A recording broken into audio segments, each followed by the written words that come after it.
어쨌든 오늘은 이제 작가님으로 모신 거기 때문에 우리 그 소설 언젠가 우리가 같은 별을 바라본다면 이 소설을 좀 어떻게 쓰시게 된 거예요?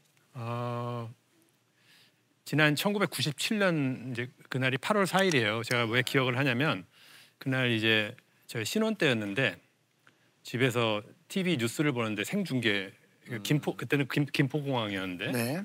예, 뉴스 생중계를 하는데 공항에서 입국장 문이 딱 열리니까 어떤 쬐끄만 할머니 한 분이 네, 이렇게 머리는 짧고 이렇게 안경 되게 두꺼운 거 쓰고 눈이 동그란 할머니가 싹 걸어 나오시더라고요. 그분이 누구냐면 캄보디아의 정글에서 한 두어 달 전에 발견된 네, 그 훈할머니라는 캄보디아 이름으로 그분이셨는데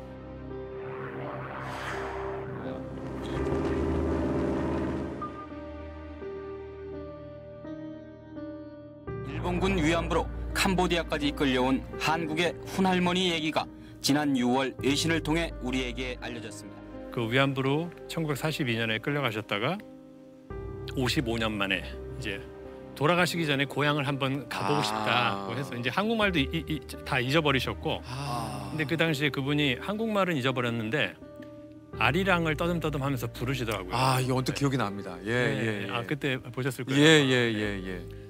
종군 위안부로 끌려갔던 캄보디아의 훈할머니. 반세기 만에 오늘 꿈에도 그리던 고국장을 밟았습니다.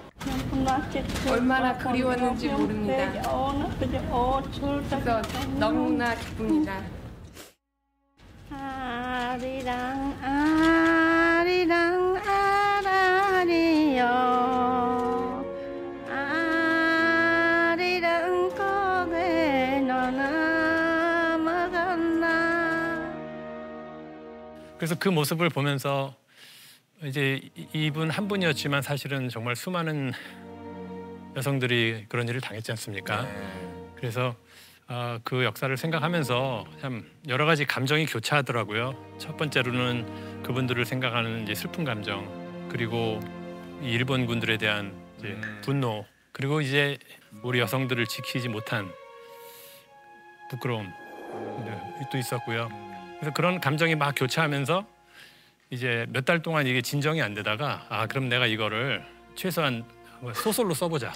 네. 야, 이게 어떻게 보면 그 훈 할머님께서 그렇게 귀국하는 장면을 보시다가 이 떠오른 생각을 이 책으로 만드시게 된 거군요.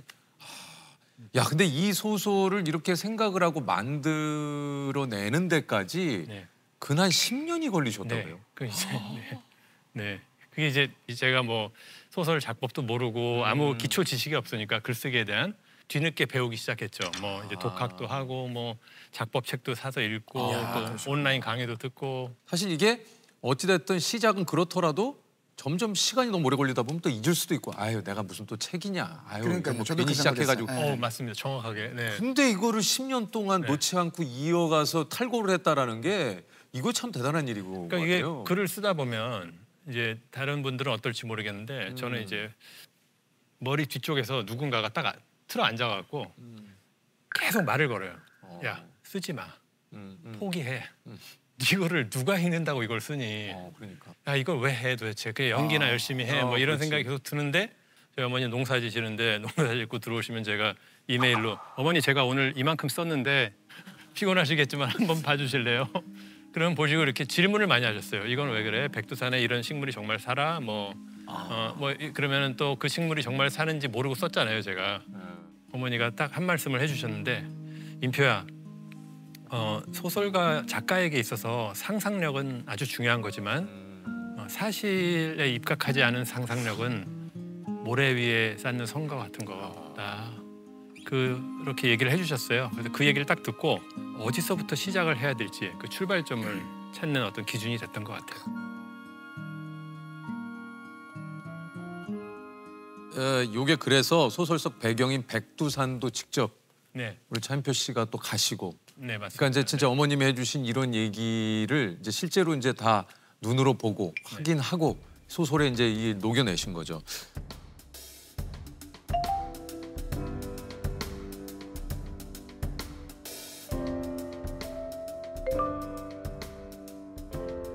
그 당시에 위안부로 끌려갔던 여성들의 나이가 16, 17 이랬었고 실제로 훈할머니도 본인의 증언에 의하면 16살 때 모내기 하던 그 마을에서 일본군이 와서 짐 싸라고 해서 짐을 싸고 나가봤더니 동네에 온 처녀들이 다 나오고 있었고 부산에서 배를 타니까 그 배에 군인들과 젊은 여성들이 가득 차 있었고 그렇게 15일을 배를 타고 가서 싱가포르에 도착해서 9명이 내렸고 조그만 방을 하나씩 배정받았고 16이었어요.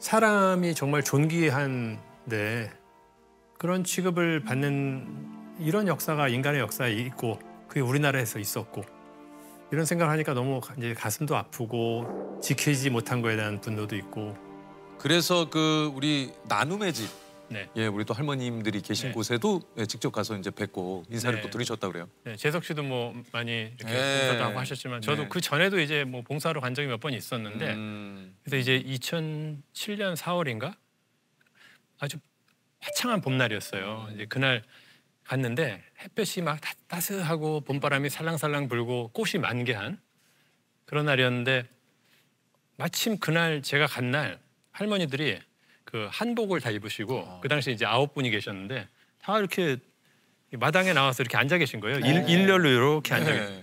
그리고 그 조선희 작가라고 사진 작가예요. 네, 유명하신 분이잖아요. 그분이 이날 그 할머니들의 영정 사진을 찍어주는 자원봉사를 하러 오신 거예요. 네. 제가 이렇게 그 모습을 이렇게 옆에서 지켜보는데 아 할머니들이 이렇게 한 분씩 한 분씩 곧 돌아가시겠구나. 그리고 이렇게 세상을 떠나시고 나면 앞으로는 아무도 이야기를 해줄 사람이 없겠구나.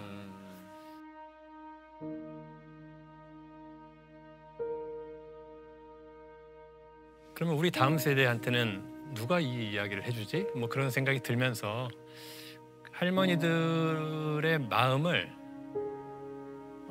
아직 진정한 사과는 못 받으셨더라도 돌아가시기 전에 좀 편하게 해드리고 싶다. 네. 용서를 구하는 사람이 없으니까 지금 네.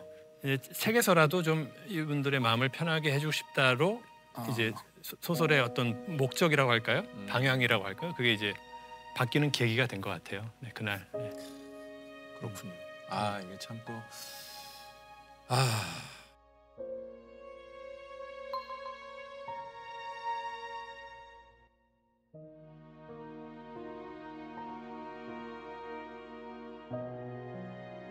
실제로 독자분들 중에 소감 이렇게 서평이나 소감 올리시는 분들 중에 왜 꼭 그렇게 끝나야 돼요? 주인공을 안 끌려가면 안 됐었나요? 이렇게 하시는 분들이 참 많은데 저도 역시 똑같았어요.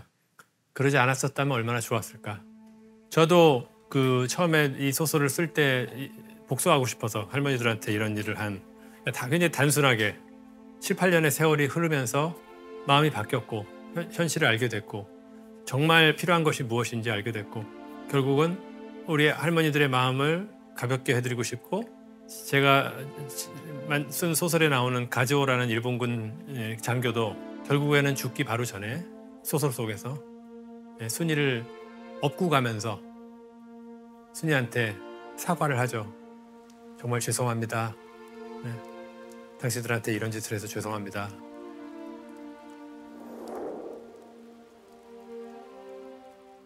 어쨌든 이 소설로 이제 옥스퍼드 대학 강연도 네. 초대를 받으셨죠. 네. 지금 다녀오셨습니까? 네, 6월 말에 하고 왔습니다. 이야. 안녕하세요. 네. Hello. Hi. Wow. Well, thank you for coming. I have never expected myself coming to the Oxford University. 뭐라고 좀 소개를 하셨어요? 이제 물론 책을 쓴 작가님으로 소개를 하셨겠지만. 네. 해볼까요? 그때. 예. 좀 부탁드릴게요. 네. Hi. My name is Cha In-pyo. Cha is my last name. In-pyo is my first name. In means person, and pyo stands for sample. So I guess when my parents gave me this name, they hoped that someday in the future I would become a simple person. Animals don't call each other by names. Only humans call each other by names. 사람이 개별적으로 인식되지 않고 어떤 숫자로 인식될 때, 식별될 때 인류 역사상 가슴 아픈 일들이 많이 있었고 제 책 역시 그러한 같은 컨텍스트를 가지고 태어난 책이다 이렇게 설명하면서 시작을 했습니다. 네. 요게 이제 그 강연 내용이 한 50분 정도 되셨다고 했는데 요 뭐 구체적으로는 강연 내용을 좀 소개를 해주실 수 있을까요? 네. 어떤 거 어떤가요? 뭐 제 소개를 했고요. 네네. 그다음에 이제 뭐 교수님들도 있었고 뭐 도서관 관장님들도 계시고 영국 주민들도 계셨는데 위안부라는 가슴 아픈 사건이 어떤 거였는지 소개를 해드리고 제가 왜 이 소설을 썼는지 이것을 이야기하는데 중점을 뒀고요. 뭐 훈할머니가 입국하시던 뉴스 있었지 않습니까? 또 우리 저 윈난성에서 발견됐던 위안부 여성들 그 가슴 아픈 영상이죠. 네. 또 뭐 백두산 갔던 사진들 뭐 이런 것들 막 죄다 보여드렸습니다. 네. 아니 그 차인표 씨가 이제 강연한 날 공교롭게도 옥스퍼드 대학에 다른 행사가 있었다 그래요? 네, 굉장히 큰 행사가 있었어요. 아 그래요? 네. 무슨 행사입니까? 그 일본 왕 부부가 그날 옥스퍼드에 오셔서 그러니까 옥스퍼드를 졸업하셨나 봐요. 일왕이. 그래서 이제 졸업하고 30년 만에 처음 오셨는데 하필 제가 강의하는 날 오셔서 공교롭긴 하네요. 어떻게? 네. 오늘 중요한 날이에요. 목적을 이루는 날. 여기 남편이 강의하러 왔는데 오늘이 그 강의 날입니다. 바로 뒤에 건물에서 일왕이 와서 강의를 한대요. 그래서 오늘 복잡해요, 길거리가. 저는 이제 작은 강의실에서 이렇게 조그맣게 한 거고 그러니까요. 그 옆에 블락에서 굉장히 큰 행사를 했었죠. 참 또 아니 어떻게 또 그 작가님께서 거기 가신 날 또 우연의 일치죠. 그러네요, 그러네요. When I thought of these comfort women, the words "what if" kept coming to my mind. What if they had not been taken away? What kind of life would they have been able to live? I was also struck by today and the strange coincidence of the Emperor of Japan coming to Oxford.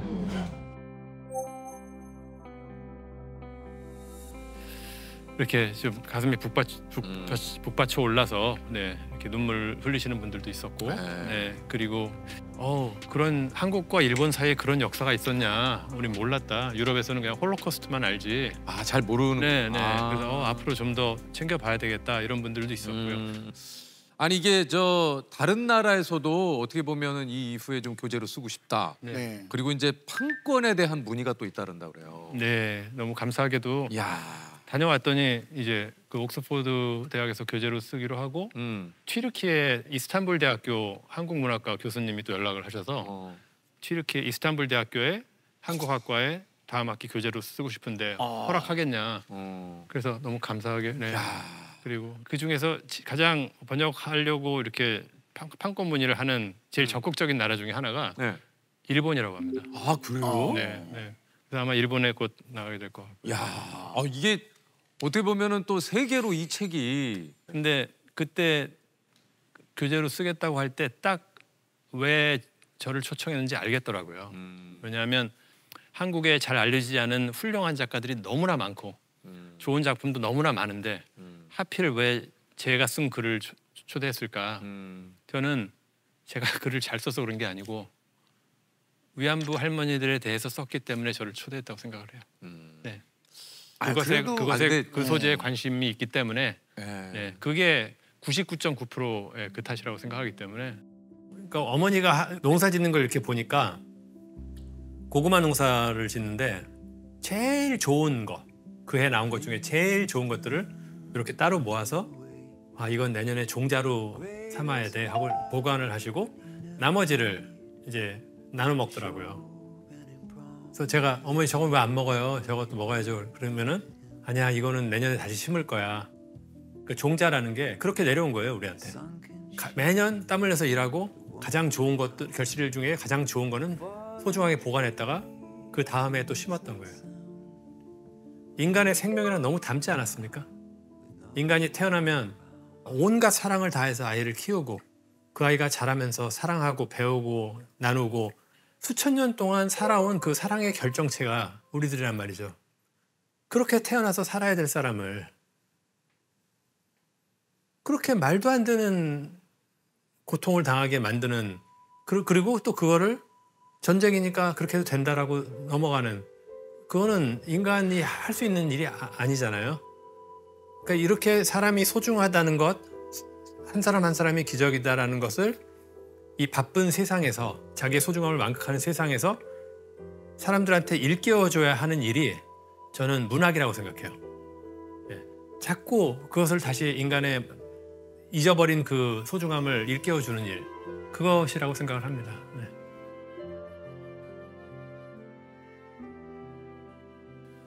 차인표 신혜라 부부 뭐 하면은 또 떠오르는 게 바로 또 진짜 이 좋은 일들을 정말 많이 하세요. 맞습니다. 예, 두 분이. 네. 이게 2006년에 인도 봉사활동을 좀 시작하게 되면서 네. 네. 이게 뭔가 이제 본격적으로 이런 또 좋은 일을 좀 많이 하신 뭐 네. 시작이었다고 좀 하더라고요. 사실은 2006년이 좀 특별한 게 아까 말씀드린 그 소설책도 2006년에 다시 쓰기 시작한 거고, 근데 그 해에 그 아내가 이제 가라고 해서 컴패션의 자원봉사를 하러 인도에 갔다가 막 가기 싫어갖고 막 이제 온갖 변명을 다 하고 안 가려다가 이제 막 갔거든요. 가면서도 비행기도 막 마일리지를 업그레이드 해갖고 제일 좋은 클래스 타고 가고 봉사 가면서 네. 등 떠밀려서 갔는데 저 혼자 있더라고요, 그 클래스에. 그게 부끄러운 줄도 모르고 그렇게 갔는데, 가서 이제 빈민가에서 어떤 아이를 손 잡아주고 걔를 격려하려고 하는데 걔 손을 딱 잡았더니 그 아이가 나를 쳐다보는데 걔가 오히려 저를 이렇게 격려해 주더라고요. 잘 왔어, 임표야. 내가 널 여기서 기다렸어. 너의 삶은 앞으로 달라졌으면 좋겠어, 이렇게. 그래서 이제 제가 마음이 좀 열리고 바뀌기 시작한 것 같은데, 그래서 한 2년 동안을 그 이제 작품 출연을 좀 자제하고 그 자원봉사를 했어요. 네, 거기에 집중을 했어요. 네네. 그러다 보니까 시간이 많이 생기잖아요. 그래서 그때 소설도 다시 쓸 수 있었던 것 같아요. 결국은 그래서 이제 소설도 완성된 거고, 네, 그런 시간이었던 것 같습니다. Took 28 years of blood. I was lost in the field, loved on my own birthday. 저는 굉장히 살면서 노력한 거에 비해서 운이 좋았던 것 같아요. 실력에 비해서. 그냥 갑자기 탤런트도 됐고, 예. 또 한 1년 만에 또 유명해졌고, 갑자기 벼락 스타가 됐고, 실력은 별로 없는데 또 좋은 작품들 많이 출연할 수 있었고, 그렇게 된 이유가 뭘까, 내가. 그 인기라는 게 사람의 기잖아요. 사람의 기인데 굉장히 많은 분들이 그 자신들의 기를 나눠준 게 저는 인기라고 생각하거든요. 그렇게 해서 잠깐 내가 복원하게 되는 그 많은 사람들의 기로 무엇을 할 거냐. 인기는 집에 가져갈 수 있는 게 아니거든요. 복원 못해요. 다른 사람한테 또 가지. 그러면 나한테 이게 왔을 때 난 이걸로 무엇을 할 거냐. 이런 고민을 이제 나이 들면서 하게 됐고, 별거 아니지만 그래도 약간 남들보다 이름이 알려져 있을 때 이런 쓰임새 있는 일을 할 수 있겠구나. 네, 또 해보니까 이게 행복하구나. 네, 그래서 했던 것 같아요. 기쁘니까, 행복하니까.